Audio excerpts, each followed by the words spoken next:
Shalom, shalom, shalom, yasha'Allah. Real quick, I just wanted to address an issue dealing something in New York, dealing with MTA transit, and just want to bring to light to you certain things that you may have forgotten.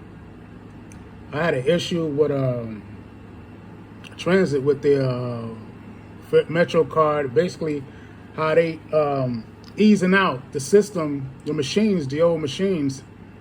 And today, to my surprise, for the second time, basically a different location, I found that there was all new machines. They had the Omni machines.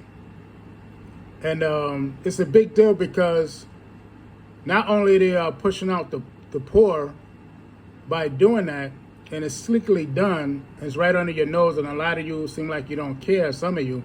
Okay, I'll say that, some of you. But not only are they weeding out the poor, but they, by doing that, now have to travel further than I expected. And I was told to contact the Fair Fares program as far as the MTA, which is the second time they told me that. And I did it, and to no avail. So I'm basically waiting on a response as far as that. But my point is, that system is a beast system. It's the mark of the beast system. Like I told you, it's bigger than what you think. It's the MOTB system, and a lot of you are sleeping on it. But I will leave photos in a video showing you, explaining you, just like you use your tap for the bank card. It's called gradualism. It gradually drawing you into the system. And it don't bother you right now because it seems somewhat normal, which is very far from it. It's far from it because once they do that, it gets you using your phones and your bank cards and all that. Yeah, you're used to it. It's called gradualism. Now, the next move is to take the chip that they had in the bank card and to insert it in you. How about that? Okay? That's called the mark of the beast system. And if you know the Bible, and if you read the Bible, and if you understand the Bible, you know that's the, once you get to that point, it's over. And a lot of you are on Facebook, and I know you've seen it, they know something brewing because you see all the advertisement for arm getting how to get certified, CCW. That's all over Facebook. That's not coincidence. Okay, it's all by design because they know something big is going to happen, and that's one of them: collapsing the economy, collapsing, or bringing in however they bring in the B system. So it's nothing to take light. I originally was going to go like on a little rant or a tangent, but no, I said, let me stick to the scripture and bring out these points. Now, the first scriptures I was going to bring out was dealing with the poor. Okay, I'll just read this one. Sirach in the Apocrypha, chapter 13, verse 18. What agreement is there between the hyena and the dog? And what peace between the rich and the poor? As the wild ass is the lion's prey in the wilderness, so is the rich eat up the poor.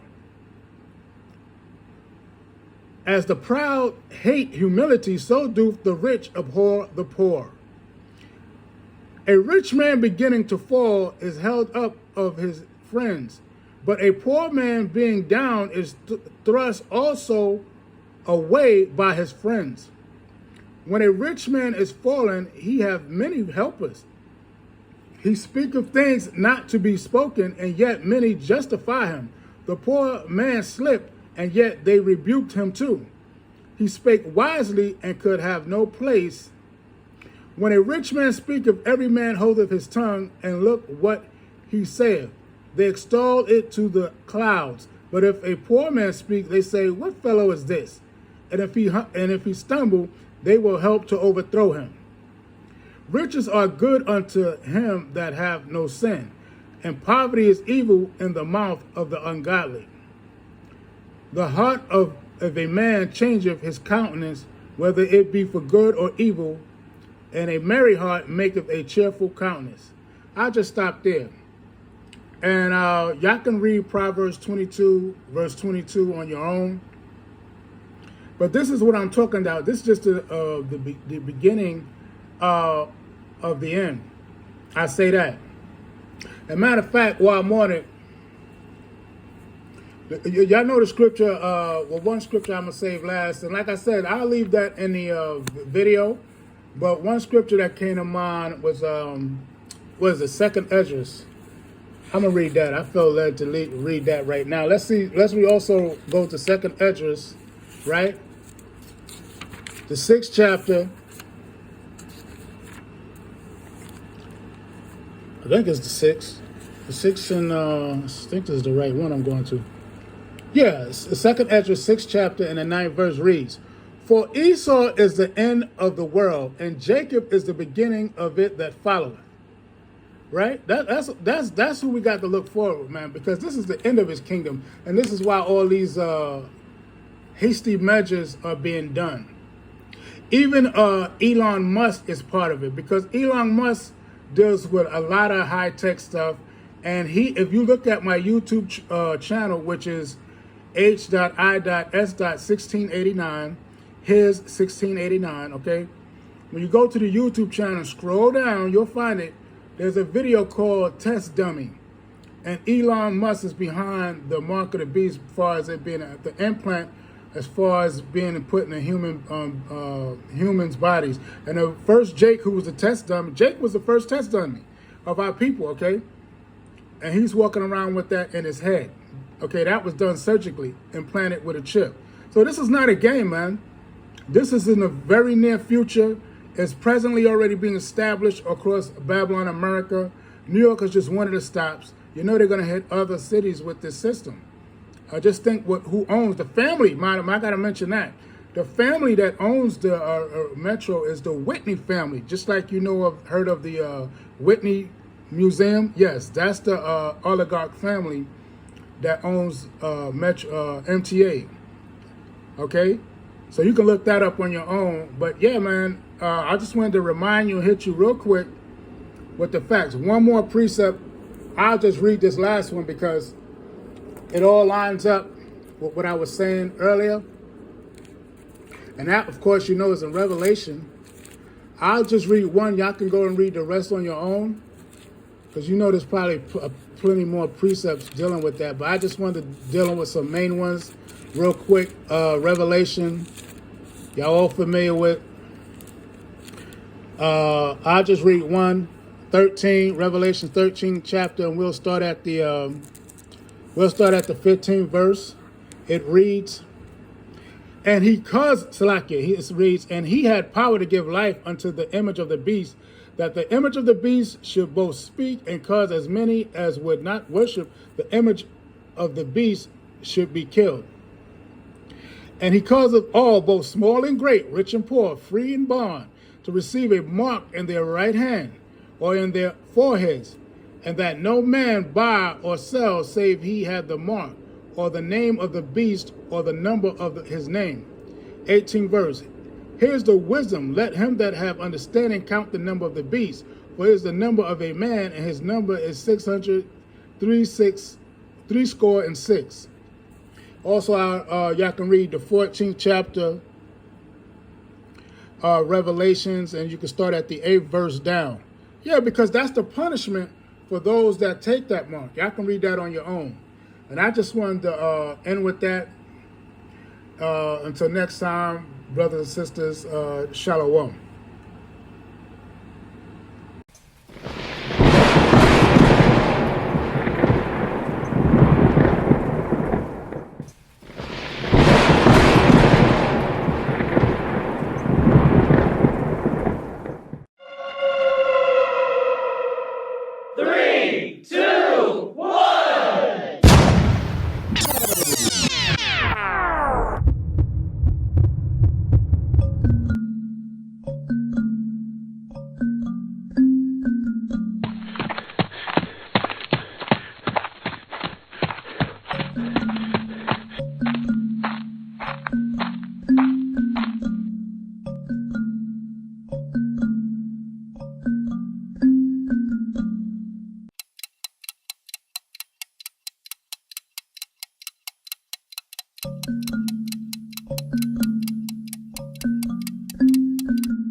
Rachel Gardner has gone through it with her own daughter. Her Omni card was just tattered and torn by January. When she showed her school ID to the gate agent as an alternative, some would let her through, others wouldn't. They would tell her, you need to talk to your school, you need to get a new one. It's like, okay, but how do I get to school today? The answer? Jumping the turnstile, and she's not the only one. Gardner says the MTA needs to make the cards more durable. Mayor Adams agrees. Children should not be receiving fines because the cards are not working. He says they shouldn't be a barrier to getting on the subway. Mac Rosenberg, 1010 Wins on 92.3 FM.